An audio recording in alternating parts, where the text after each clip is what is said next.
Welcome to Decolonize How, a podcast that examines the stories we tell about humanitarian crisis. When you speak with the people, when you connect with the people, it's quite important for you to understand the local nuances an outsider per se would not understand. How we understand crisis and how we respond to them are shaped by the stories we tell. And we tend to listen to a few people: reporters and editors, researchers and academics, aid workers and humanitarian agencies. In this new podcast, we're examining how well communicators fulfill their role and the ethical questions they navigate. Who controls the narrative? Whose knowledge counts? How are communities in crisis represented? What gets framed as truth? And how can we all do better? My name is Patrick Gathara and I'm an editor at the New Humanitarian. In this episode, we are asking, who gets to tell the story? When humanitarian crises happen, it's not uncommon to see international networks send in foreign correspondents to cover them, even when skilled local journalists are already on the ground. This raises questions about trust, credibility, and control in global news, with consequences for the accuracy, ethics, and power dynamics of crisis reporting. Does it really matter whether the storyteller is local or a foreigner? Of course it matters. It has to do with sort of the distinctions that the entire media landscape creates for us. It's obviously beneficial if you can get someone who understands the modes and ethics of journalism to tell the story from their own community. I think it's always better. Joining me are Ali Latifi, the Asia editor for the New Humanitarian, an Afghan journalist whose work has appeared in Al Jazeera, CNN, and the Los Angeles Times, and Ahmer, an award-winning journalist and photographer reporting from South Asia for over a decade, and a humanitarian reporting fellow with the New Humanitarian. I began by asking Ali how it felt to return to Afghanistan, where he was born, after decades away. Basically, I had been living in Doha. I was working for Al Jazeera at the time. It was in 2011. There was a visa issue, and basically they told me you can go anywhere in the world. You just got to get out of Doha for a while. So when other people were going to Rome and London and so on, I used it as my first chance to come back to Afghanistan, where I was born, but I left when I was 4 years old. So I hadn't been back for decades. And I came back. I remember I was in Jalalabad on 9/11, 2011, and I just connected with the place. There's something about growing up outside of where you're from and always hearing about a place that you're from and never having that connection until a certain point. Once you get it, once you see it, we say ajib. There's something intriguing about it. And it kind of pulled me in. And after that, every single time I had time off when I was in Doha, I would come to Kabul. And then in 2013, I moved back here full time. I've been living here full time since then. In that time, I've traveled across 20 of the 34 provinces of the country. I've covered everything from elections to the woman who became like the first publicly facing quote unquote first lady in decades. I covered all kinds of natural disasters and refugee camps and things like that. I also covered singing competitions and female Instagram and TikTok influencers, and then obviously the coming of the Taliban and everything that came along with that. So it's been quite a journey over the last 12 years, and it's been quite a wide spectrum of stories as well. And Ahmer, is your story broadly similar to Ali's? How did you end up being in New Delhi rather than in Kashmir? No, I think we are quite different in this case because, Kashmir has always been a place where reporters from around the world come and report there. But yeah, I was born and brought up in Kashmir and I studied there and my family is there. My primary reason to move to Delhi was I didn't want to be known as a Kashmiri journalist because I had seen like so many journalists in Kashmir covering Kashmir issue and specifically people from outside who would come from parts of India and also around the world and report on Kashmir conflict. The primary reason for me to go out was I was quite intrigued with what was happening in South Asia and I wouldn't see a lot of opportunities back then in Kashmir when it comes to journalism. I didn't want to be known as someone who hadn't covered Kashmir issue at all. So I did report from my own community for a while, just for international community. But I think the primary reason for me to move to places was when I saw the kind of problems across South Asia, they would resonate me with back home. I would see distress, humanitarian crisis, or conflict, or religious problems, or the military crackdown in Afghanistan, in Bangladesh, in Sri Lanka, in Nepal. So it would resonate with me more about my home. I was quite determined to do more stories from South Asia region. Over the last 10 to 11 years, I've covered like Nepal earthquake or crisis in India when it comes to COVID, or before that also the general elections, which one of the biggest elections in the world, which India conducts every 4 to 8 years. So that would really give me a lot of impetus to do more journalism. And also, you have to see South Asia is one of the biggest regions to cover in the world, and more than half of the population is here. You learn the trade on the go. Do you consider yourself a local journalist? Would you accept that label? And what does it even mean to you? I am a local journalist. I speak the language. I speak several languages of the country. So obviously, I'm a local journalist. I've traveled length and breadth of India. It's such a massive country that, every day there's something new happening. When you speak with the people, when you connect with the people, it's quite important for you to understand the local nuances an outsider per se would not understand. So I think being a journalist, being a human being, and connect with the audience, with the people on the ground is more important for you as a human being than if you want to distinguish between local and non-local. Ali, what's your take on this? The reason I have an issue with the term is that because it becomes a class distinction in the media world. If you are a quote unquote local journalist, you are questioned more in terms of your reporting, you're paid less, you're given fewer opportunities. And so it doesn't matter how I identify myself. The way the industry identifies me is a very specific thing. And it has sort of dictated the possibilities in my career, right down to how much I get paid, to the kinds of opportunities I get. For instance, there have been many times where I happen to be out of the country. Something is going on in Afghanistan. I could even be in Dubai, not far from Afghanistan. And yet a TV station will call me up. And if I say, oh, I'm not currently in Afghanistan, I don't get that opportunity to do that live report, which is my chance to inform people and also a chance to make some money.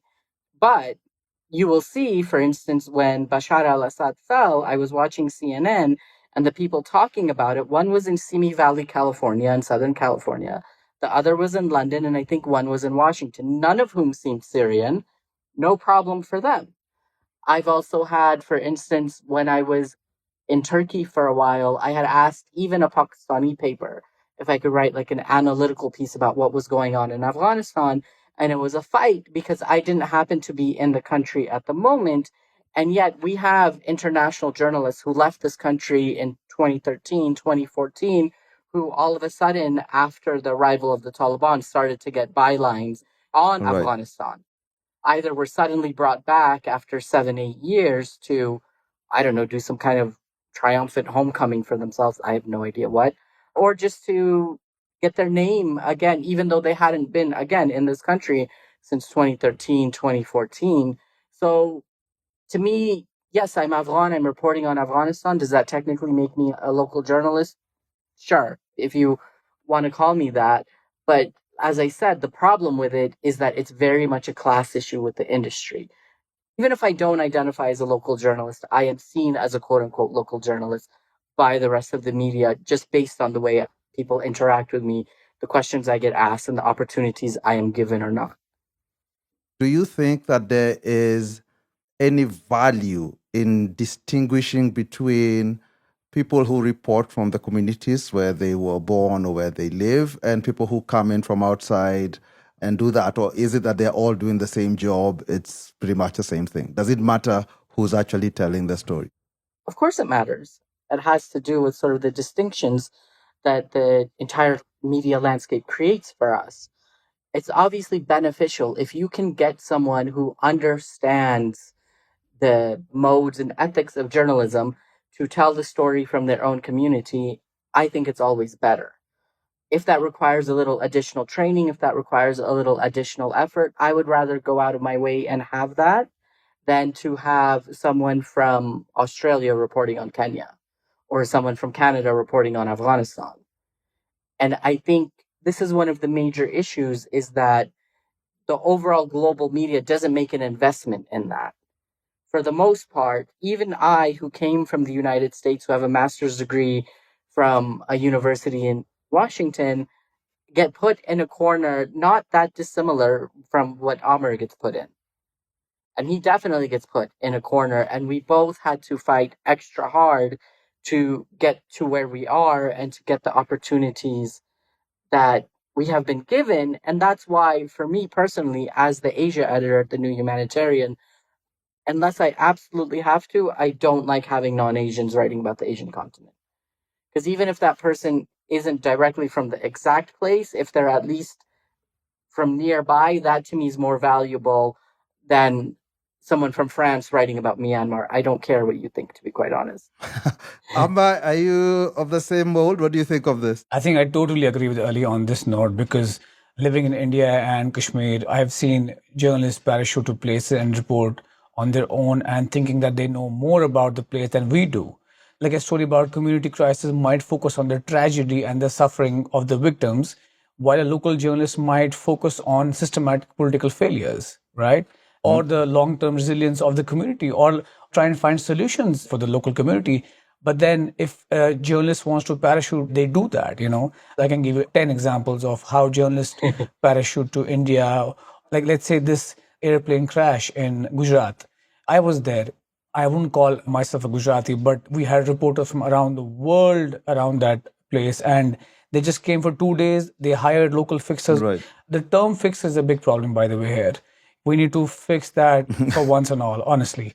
They're all just local journalists. They're all local journalists, exactly. So this problem has been going on for a very long time. And I think, as Ali mentioned, the problem is at its core. And until all the media houses work together on this, I don't think this is going to ever change, because how local reporters, journalists take high risk, how they are actually by the state or the non-state actors. They are the ones who are facing the brunt at the end of the day, because the foreign journalists, they come and go back in a couple of days, couple of weeks. So local journalists with fewer resources, lower pays, and less institutional protection are the ones who are on the forefront of the reporting. And more suspicion. Yeah. Exactly. And also you have to understand how local journalists, local reporters have historical knowledge and cultural knowledge of the place. They are the ones who actually build the trust, the relationships with the communities, with wherever place you are reporting from. The language skills are very also important, right? Because you can actually read in between the lines when you're on the reporting trip. And also it's safe because you have lower visibility. So Right. I think the international community has to understand that you have to trust your local reporters and have them on your teams as equal journalists, not as fixers term. Translators. Or translators, exactly. So I think this problem is an ongoing epidemic.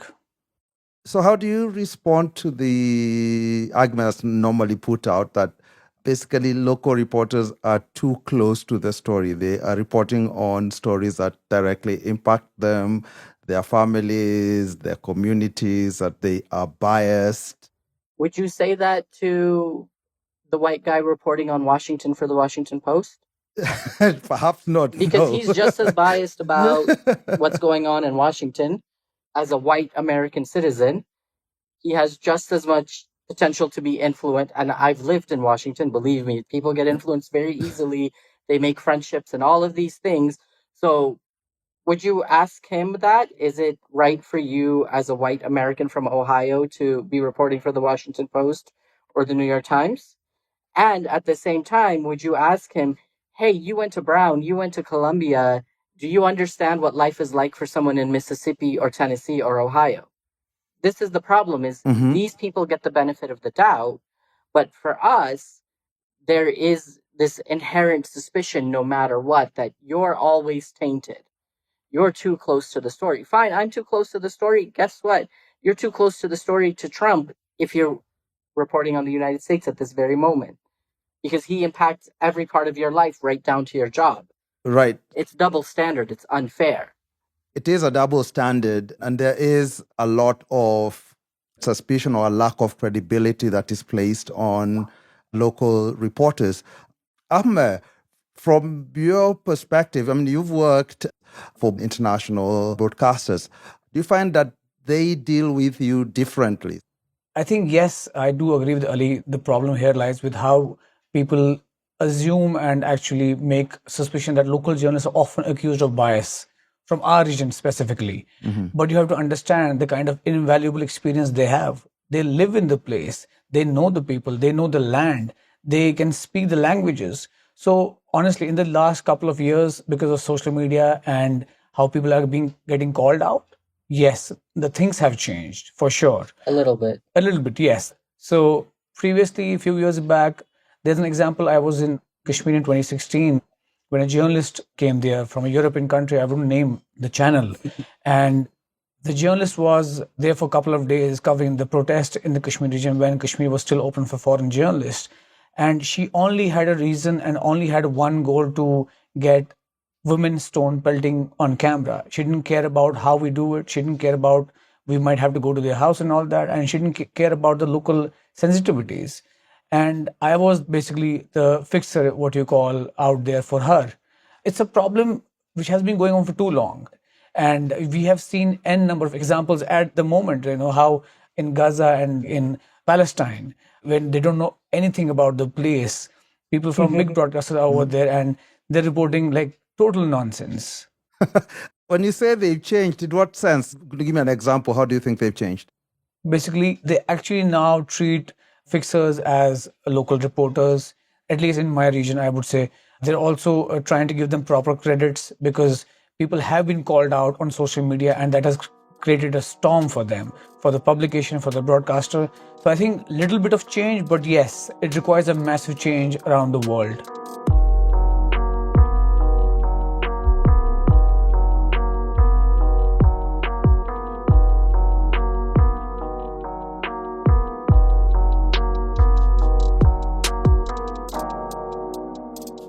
Ali, 2 years ago, you had written about this exodus of local international media workers when the Taliban came back to power.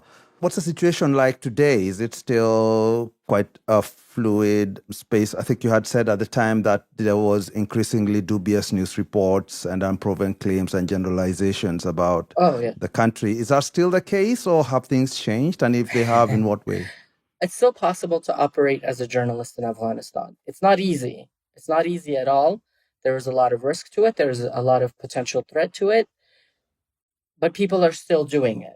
Private TV stations still operate. Women are still broadcasting as hosts and anchors and, leading programs. They have to cover their face, but they're still doing it. And I am still able to operate. To be quite honest, I've never had my reporting interfered with. I know of people who have faced some intimidation, who have faced questions and scrutiny.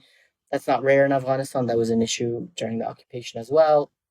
It's scarier now, obviously, just given the current government. But what I will say is that it's possible. It's not easy, but it's possible. And again, this is what I keep getting to, is because it's possible, people should take advantage of it and try and do it. The problem is that the outside perception is that Afghanistan is like Myanmar, where no reporting from within the country is possible, where there is no such thing as an active journalist, as an active media network within the country. Have they changed some of their tone? Are they less critical? Are they more conscious of towing the line? Absolutely. But do they still operate? Yes. And I think what creates the biggest problem for those of us still living here is that there is a lot of fake news.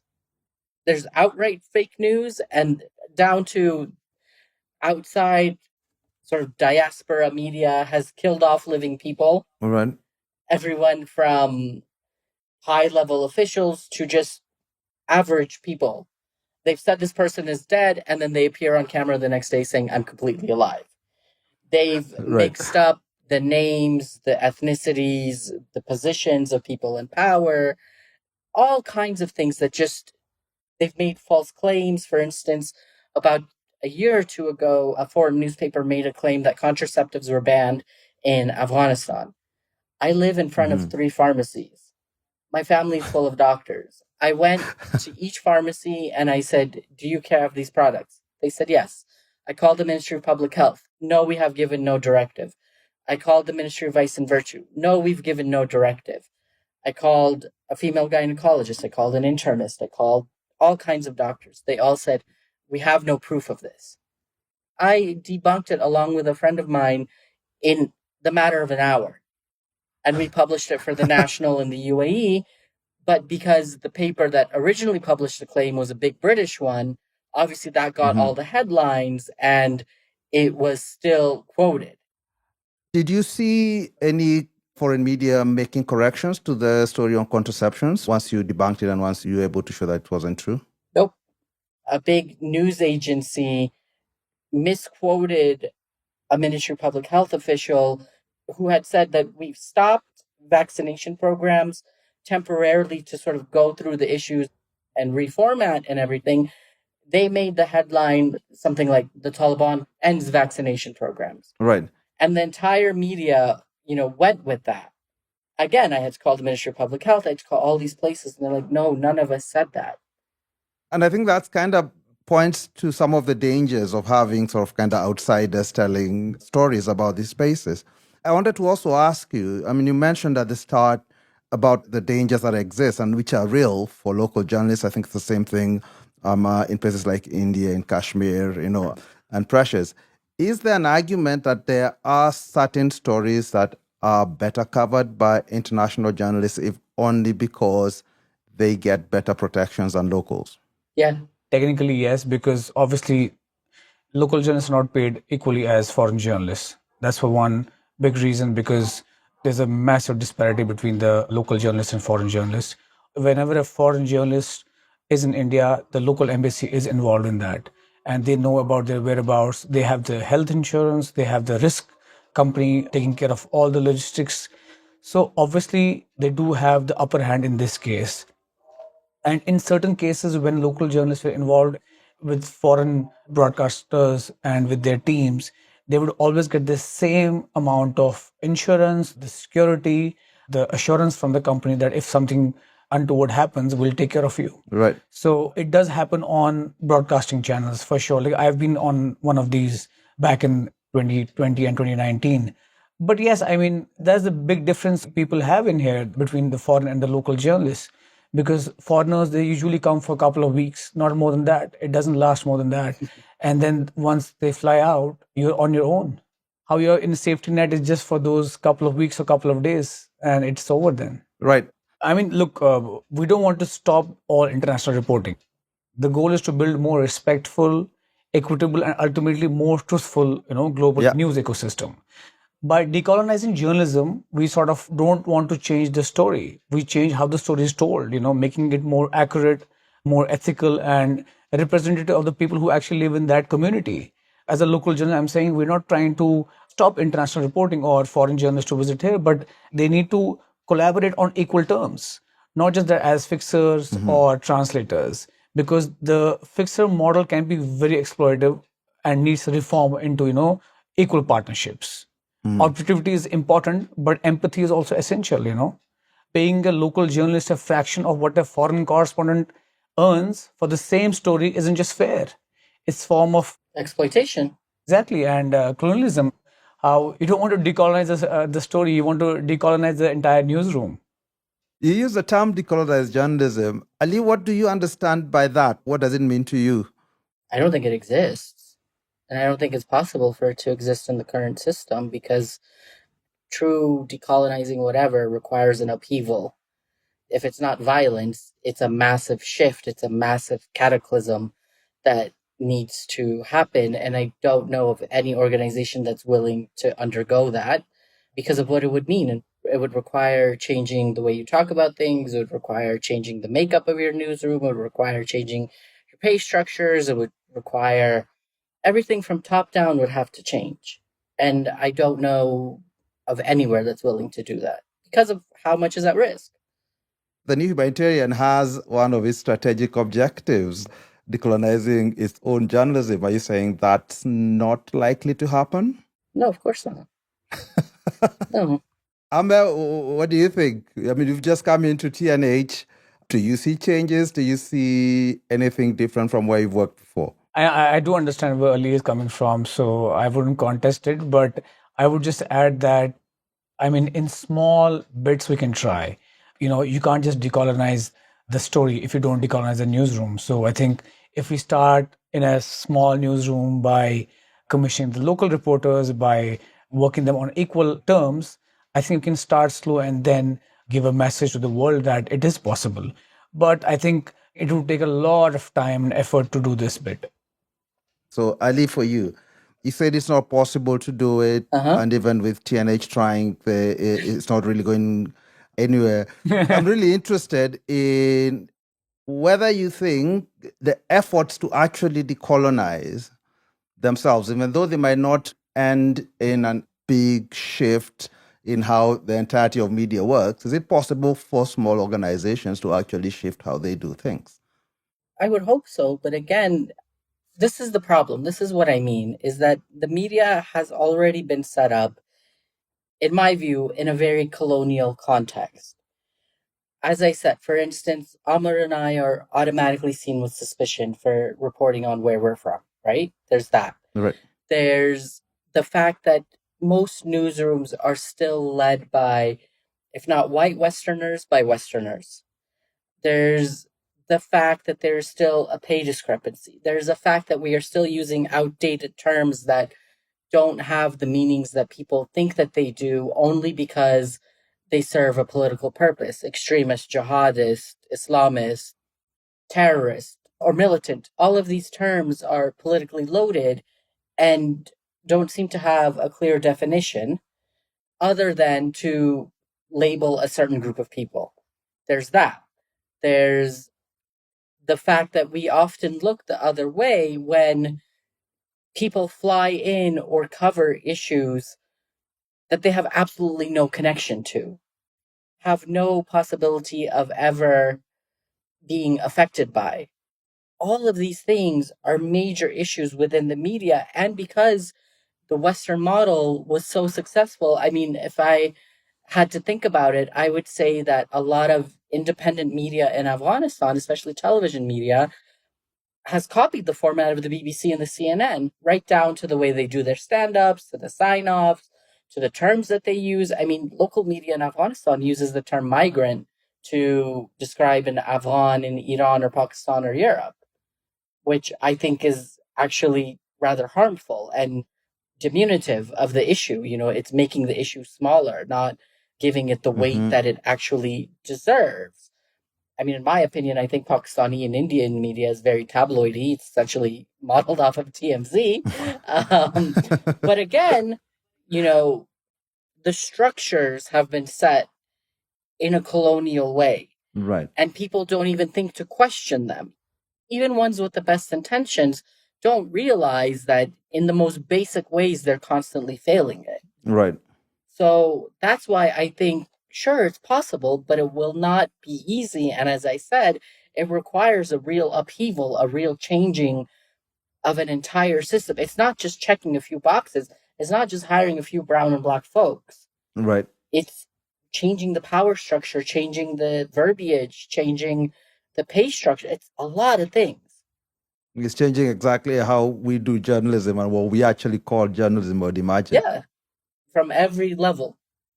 Coming to India and South Asia region, foreign reporters have come and gone, and they've been here based for years and years. All the major international publications in India and across South Asia, their bureau chiefs are not even locals. Most of the reporters are also not locals. They've gotten people from outside who are pass outs from big universities, and they're heading their newsrooms here with probably little knowledge of the area. Obviously, some have stayed for years and years and try and find out how they are working in the region. But yes, I mean, until you invest in the local people, employ them, put them in powerful positions, you can't change the newsroom culture. The primary objective for any bureau chief or any newsroom leader should be that why don't we employ the local people instead of flying in people from outside? And India has no shortage of English-speaking people. Exactly. Neither India nor Pakistan. Not at all, not at all. But what is more problematic here is that there's a problem of trust, which I have found with the people and the Western media.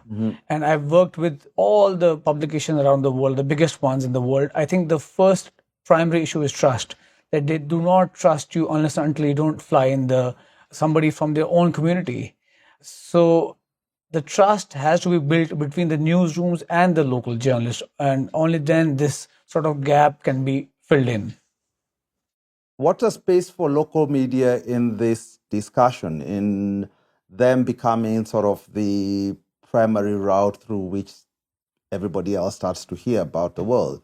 And I'm wondering whether we can have situations, or you guys can see situations where rather than us depending on the BBC or CNNs and stuff to know what's happening in spaces, that local media could actually fill these sorts of spaces. Whether you think that's possible, that's doable, whether there could be collaboration between, for example, journalists across regions to actually take control of the narratives that are told about that.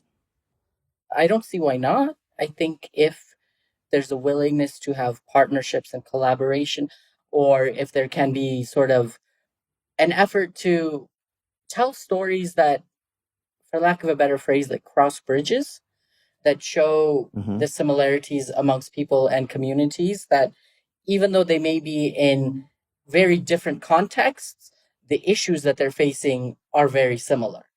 And so if there's an interest in that from the outside media to be like, what does a housing crisis in Kabul look like? Because we have a housing crisis in New York and LA. Is there one in Kabul, and what does it look like? Yes, there is, and it looks a very specific way. For instance, a friend of mine years ago, I think it was released in 2018, she made a documentary about two women in Afghanistan.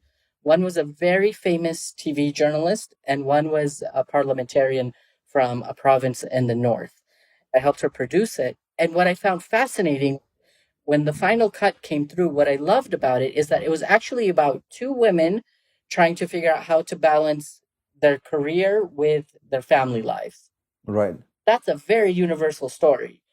One had to leave the country, that, she loved being in the country, she loved being a journalist, but she had to leave because her kids felt unsafe after a bombing targeted the TV station she worked at.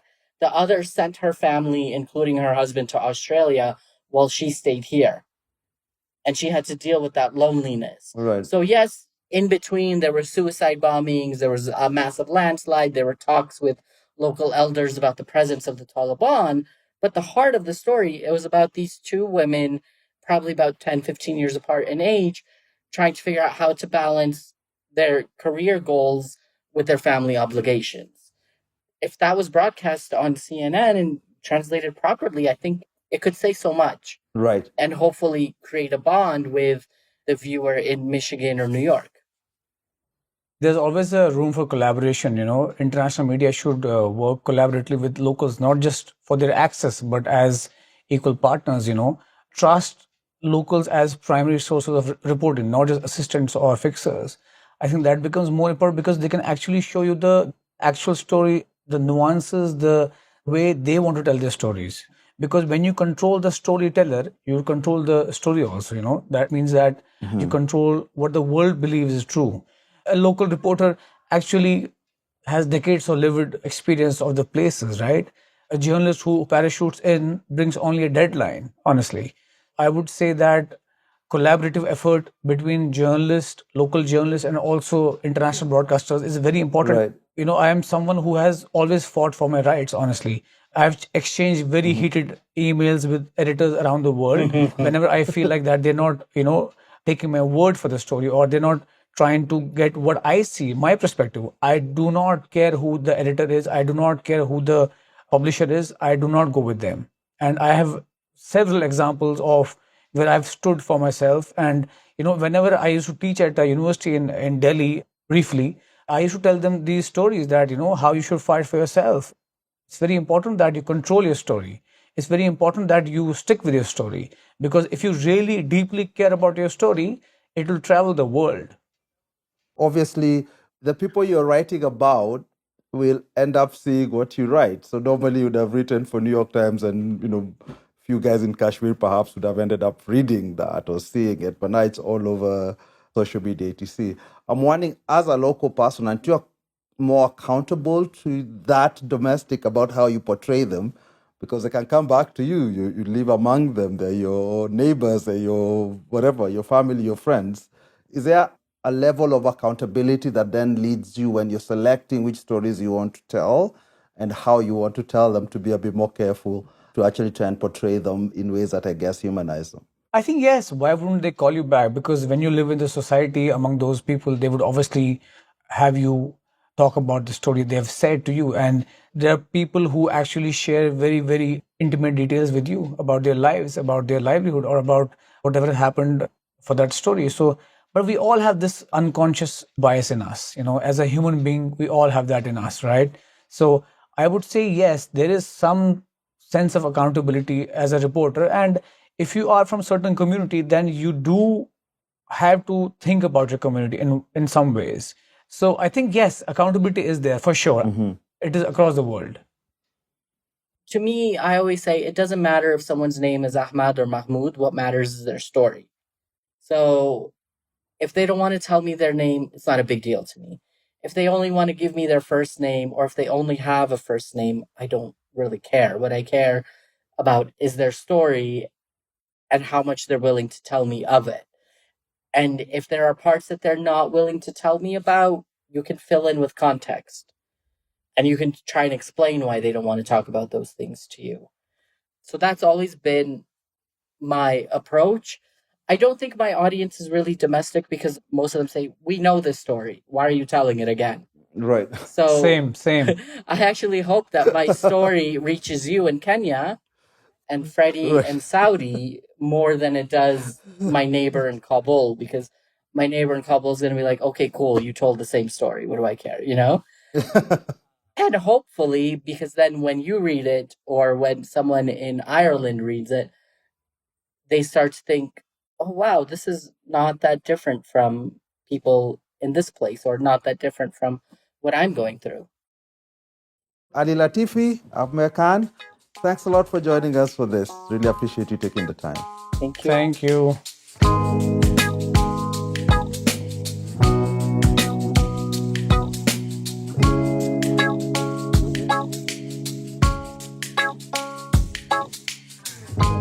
Thank you for listening to Decolonize How, a podcast from the New Humanitarian that examines the stories we tell about humanitarian crisis. This episode was produced and edited by Freddie Boswell and Levi Sharp. Coming up on Decolonize How. It's an issue, and it's an issue of trust. It's also an issue of, you say you want these people to be experienced, they don't give them the opportunity to get experience. So as editors, we are guilty of these things of omission and commission. I think it's a starting point on a journey really to not just change practice to make the journalism better and improve it, but to actually then take that and make a positive change in the world. Enjoying the conversation? Email us your thoughts to podcast@thenewhumanitarian.org. Who knows, you could inspire an episode. If you'd like to go further, you can join us as a member. With membership, you get access to the Decolonize How Digest, a bi-weekly newsletter examining how humanitarian crises are being covered and presented, as well as 2 semi-annual reports on long-term narrative trends. This is in addition to accessing more insights, events, and newsletters from across the New Humanitarian. Becoming a member doesn't just give you more. It helps support our independent reporting and keeps this work going. And of course, make sure you subscribe to the podcast so you don't miss what's next. I'm Patrick Gathara. Thanks for listening.